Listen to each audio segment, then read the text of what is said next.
Hello বন্ধুরা, কেমন আছেন সবাই? আশা করি সবাই ভালো আছেন এবং সুস্থ আছেন। আজকে আমি আপনাদেরকে দেখাবো কিভাবে এইচডিএফসি ব্যাংকে ঘরে বসেই একটি অ্যাকাউন্ট খুলবেন। সম্পূর্ণ অ্যাকাউন্ট ওপেনের প্রসেসটা আপনি ঘরে বসেই করতে পারবেন। কোনো রকম ফিজিক্যাল ডকুমেন্টস বা কোনো রকমের কোনো ব্রাঞ্চে আপনাকে ভিজিট করতে হবে। ভিডিওটি যদি আপনি একটু স্কিপ করেন তাহলে হয়তো আপনি ভিডিওর ইম্পর্টেন্ট পার্ট মিস করে যাবেন। সেই ক্ষেত্রে আপনার অ্যাকাউন্টটা সাকসেসফুল ভাবে ওপেন হবে। সেই কারণেই বলছি আপনারা ভিডিওটা স্কিপ না করে সম্পূর্ণ ভিডিওটা দেখতে থাকুন। আর চ্যানেলে যদি নতুন হয়ে থাকেন অবশ্যই চ্যানেলটা সাবস্ক্রাইব করে রাখুন, কেন কি এরকম ধরনের ইম্পর্টেন্ট ভিডিও আমি আপনাদের জন্য আনতে থাকবো। তো চলুন আজকের ইম্পর্টেন্ট ভিডিওটা শুরু করা যায়। প্রথমে ভিডিও ডেসক্রিপশনে দেওয়া লিংকে ক্লিক করলে আপনি সরাসরি এইচডিএফসি ব্যাংকের অফিসিয়াল অ্যাকাউন্ট ওপেনিং পেজে চলে আসবেন। তারপর এখানে আপনার মোবাইল নাম্বার এবং আপনার ডেট অফ বার্থটা দিয়ে তারপর নিচে যে স্টার্ট নাও বাটনটা দেখতে পাচ্ছেন ওখানে ক্লিক করবেন। তারপর আপনার মোবাইল নাম্বারে একটা ওটিপি আছে, ওটিপিটা আপনি এখানে বসিয়ে দেবেন। ওটিপিটা বসানো হয়ে গেলে নিচে সাবমিট ওটিপির অপশনে ক্লিক করুন। ওটিপিটা সাবমিট করার পর আধার কার্ড প্যান কার্ড অনুযায়ী আপনার নামটা সঠিকভাবে বসিয়ে খেয়াল রাখবেন আপনার নামের স্পেলিংটা ভুল যাতে না। তারপর প্রসিডে ক্লিক করবেন। এরপর আপনাদের সামনে এরকম একটা পেজ খুলে যায়। এখানে আধার ওটিপি দিয়ে আপনার ইকেওয়াইসিটা কমপ্লিট করতে হবে। এখানে আপনার রাইট চিহ্ন দিয়ে এখানে আই এগ্রি অপশনে ক্লিক করবেন। আর এখানে একটা কথা, এই অ্যাকাউন্টের সাথে আপনারা যদি ডিবিটি লিংক করতে চান তাহলে এই অপশনটা অফ করে দেবে, আর যদি লিংক করতে চান তাহলে যেমন আছে তেমনই রেখে। তারপর এখানে কন্টিনিউ অপশনে ক্লিক করে তারপর কিছুক্ষণ লোডিং নেওয়ার পর আপনাদের সামনে এরকম একটা পেজ খুলে যায়। এখানে আপনার আধার নাম্বারটা সঠিকভাবে বসিয়ে আধার নাম্বারটা বসিয়ে দেওয়ার পর গেট ওটিপি অপশনে ক্লিক করুন। তারপর আপনার আধার কার্ডের সাথে যে মোবাইল নাম্বারটা লিংক করা আছে ওই নাম্বারে একটা ওটিপি পাঠানো হবে। ওটিপিটা আপনি সঠিকভাবে বসিয়ে দেবেন। ওটিপিটা বসিয়ে সাবমিট করার পর আপনার ডিটেলসটা এখানে ভেরিফাই। এখানে হয়তো কিছুক্ষণ দেরি হতে পারে, কেন কি আপনার আধার কার্ডের যে ডেটা যেমন নাম, ডেট অফ বার্থ,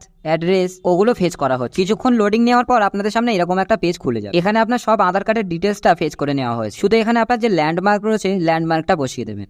ল্যান্ডমার্কটা ফিল করার পর আপনারা এখানে আপনার সিটিটা সিলেক্ট করেন। তারপর আপনি একটু নিচের দিকে স্ক্রল করলে আপনি দেখতে পাবেন এখানে ব্রাঞ্চ সিলেক্ট করার অপশন রয়েছে। এখানে আপনার অ্যাড্রেসের মধ্যে কাছাকাছি যে ব্রাঞ্চগুলো রয়েছে ওই ব্রাঞ্চগুলো এখানে শো করে। এখান থেকে আপনার কাছাকাছি ব্রাঞ্চ আপনি সিলেক্ট, আর এটা আপনি খেয়াল রাখবেন এখানে যে ব্রাঞ্চটা আপনি সিলেক্ট করবেন ওটাই আপনার হোম ব্রাঞ্চ হবে। তারপর কন্টিনিউ অপশনে ক্লিক করার পর নেক্সট পেজটা আপনার সামনে খুলে যাবে। এখানে প্রথমে আপনি সিলেক্ট করবেন এখানে আপনি সেভিংস অ্যাকাউন্ট খুলতে চাইছেন নাকি স্যালারি অ্যাকাউন্ট। আমি সেভিংস অ্যাকাউন্ট খুলতে চাইছি, তাই সেভিংসে ক্লিক করব। তারপর এখানে আপনার পার্সোনাল ডিটেলস গুলো ফিল করতে হবে, যেমন কি আপনি কাজবাজ কি করেন, আপনার প্যান নাম্বার, আপনার ইমেল আইডি সবগুলো এখানে ফিল করে দেবে। সবকিছু ফিল করা হয়ে গেলে প্রসিড অপশনে ক্লিক করবে। তারপর এখানে আপনাকে বলে রাখি এই অ্যাকাউন্টে আপনাকে 2,500 টাকা মেনটেন করতে হবে। এখানে দুই টাইপের অ্যাকাউন্ট রয়েছে। প্রথমেরটা রয়েছে ডিজি ইয়র্থ সেভিংস অ্যাকাউন্ট, এখানে আপনাকে 2,500 টাকা মেনটেন করতে হবে। আমি এই প্রথমেরটাই সিলেক্ট করে নিচ্ছি। তারপর কন্টিনিউ অপশনে ক্লিক করার পর আপনার সামনে নেক্সট পেজটা খুলে যাবে। এখানে প্রথমে আপনি সিলেক্ট করবেন আপনি ম্যারিড নাকি সিঙ্গেল। তারপর নিচে দেখতে পাচ্ছেন ফাদার্স নেম, এখানে আপনার বাবার নামটা বসিয়ে দেবেন। তারপর মায়ের নাম বসানোর পর এখানে স্পোজ নেম, আপনি যদি ম্যারিড সিলেক্ট করেন তাহলে এই অপশনটা, আর এখানে আপনি আপনার ওয়াইফের নামটা বসিয়ে দেবেন। তারপর এখানে নমিনি ফ্যাসিলিটিও রয়েছে, আপনি যদি এই অ্যাকাউন্টের নমিনি দিতে চান তাহলে নমিনি ডিটেলস গুলো এখানে ফিল করতে হবে, অন্যথায় আপনি এই অপশনটাকে নো করে দেবেন। তারপর প্রসিড অপশনে ক্লিক করবেন। তারপর আপনার অ্যাপ্লিকেশনটা ফাইনাল সাবমিটের জন্য লোডিং। কিছুক্ষণ লোডিং হওয়ার পর আপনার সামনে নেক্সট পেজটা খুলে যায়। এখানে আপনাকে এখন ভিডিও কেওয়াইসি করতে হবে। এখানে আপনাদেরকে বলে দিই ভিডিও কেওয়াইসিটা কেমন ভাবে। এখানে আপনার লাস্ট পেজটা সাবমিট করার পর এইচডিএফসি ব্যাংকের একজন এজেন্টের সাথে আপনার ভিডিও কলটা ওপেন হয়ে যাবে। ব্যাংকের এজেন্ট আপনার কাছে কিছু প্রশ্ন করবে, ওই প্রশ্নের উত্তরগুলো আপনাকে সঠিকভাবে দিতে হবে। তারপর আপনার অরিজিনাল প্যান কার্ডের ফটো নেবে আর একটা সাদা পেপারের উপর একটা সিগনেচার করে ওনাকে দেখাতে হবে। আর ভিডিও কেওয়াইসিটা কমপ্লিট হয়ে গেলেই 24 ঘন্টার মধ্যে আপনার অ্যাকাউন্টটা অ্যাক্টিভেট করে দেওয়া। এখানে আপনি ভিডিও কেওয়াইসিটা না করে যদি ব্যাক করে যান তাহলে আপনার অ্যাকাউন্টটা ওপেন হয়ে যাবে ঠিকই, কিন্তু আপনি অ্যাকাউন্টটা ব্যবহার করতে পারবেন না।